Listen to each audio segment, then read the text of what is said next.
안녕하세요. 열린시장 상한가를 잡아라 김선영입니다. 최근 2170선 위로 올라섰던 코스피 지수 2140선으로 내려앉으면서 부진한 흐름이 나타나고 있습니다. 그 원인을 환율에서 많이들 찾고 있는데요. 원달러 환율 1070원선 밑으로 내려앉았고 또 엔원 환율도 지금 6개월 만에 한 10% 넘게 하락을 했습니다. 800원대로 내려앉은 그 모습이 나타나고 있는데요. 이러한 점들이 수출 기업들에 좀 부정적으로 영향을 미칠 것이다라는 그런 심리가 시장에서는 좀 강한 것 같습니다. 환율뿐만이 아닙니다. 금리도 최근에 상승세를 이어가고 있는 그 모습인데요. 부정적인 신호가 좀 나오고 있습니다. 그동안은 저금리 기조 속에서 유동성이 이 규모가 커질 것이라는 그 기대감에 증시가 좀 많이 올랐었는데요.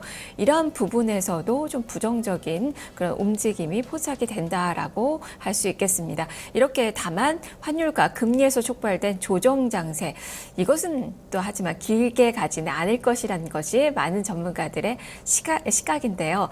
자, 그만큼 시장에 대해서는 긍정적인 관점이 아직까지는 우세하게 나타나고 있습니다.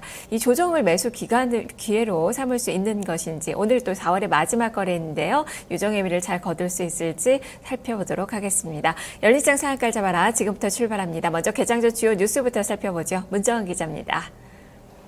네, 목요일 아침 주요 뉴스입니다. 먼저 첫 번째 소식입니다. 미국의 1분기 GDP 성장률이 0.2%에 그쳤습니다. 이는 전문가 예상치인 1.0%에도 못 미칠 뿐 아니라 지난해 4분기 2.2% 성장에도 크게 밑도는 수치입니다. 이 성장 부진 원인으로 지난 한파와 유가 급락, 그리고 달러 강세에 따른 수출 경쟁력 저하 등으로 풀이되고 있는데요.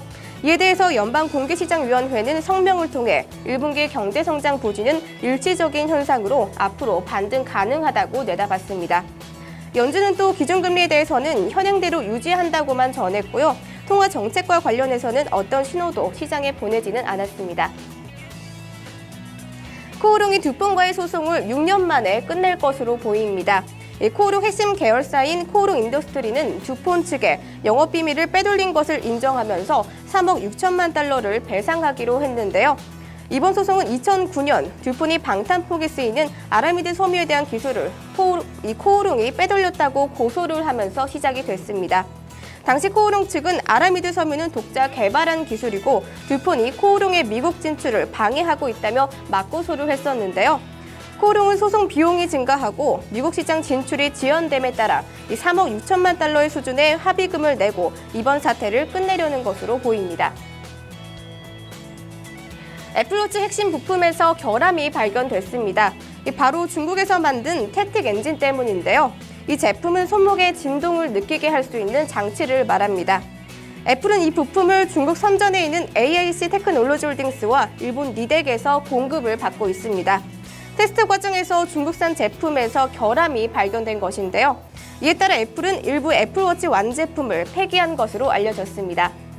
이번 부품 결함으로 애플워치의 공급에 적자는 부담이 될 것으로 보입니다. 중국이 화장품과 의류 관세를 인하하기로 했습니다. 리커창 총리는 소비수요가 많은 품목을 선정해 오늘 6월 말까지 관세를 인하하고 향후 관세 인하 품목도 확대하기로 했는데요. 이 같은 조치는 내수 진작과 함께 중국산 제품의 수출 경쟁력을 강화하기 위함입니다. 중국 정부는 또 세제 개혁과 함께 외국산 수요가 많은 의류와 화장품에 대해선 세율 자체를 조정하기로 했는데요. 국내 시장은 이번 중국의 관세 인하 조치로 특히 한국 화장품 업계에서 중국 시장 점유율을 올릴 수 있기를 기대하고 있습니다. 마지막 소식입니다. 오늘도 실적 발표가 예정된 기업들이 있는데요. 먼저 네이버의 1분기 실적이 최근 부진할 것으로 전망이 나오고 있습니다. 모바일 메신저 라인이 일본 시장에서 매출이 감소할 것으로 보이고 있는데요. 이 반면에 SK이노베이션의 실적은 개선될 것으로 추정되고 있습니다. 이 증권사에서는 SK이노베이션의 1분기 영업이익이 약 2,500억 원에서 2,800억 원까지 내다보고 있습니다. 유가가 하향 안정화된 가운데 정유 부분을 중심으로 개선될 것으로 전망하고 있습니다. 그 밖에 KT와 기업은행 등 실적 속보 소식도 챙겨보시길 바랍니다. 지금까지 오늘 아침 주요 뉴스였습니다.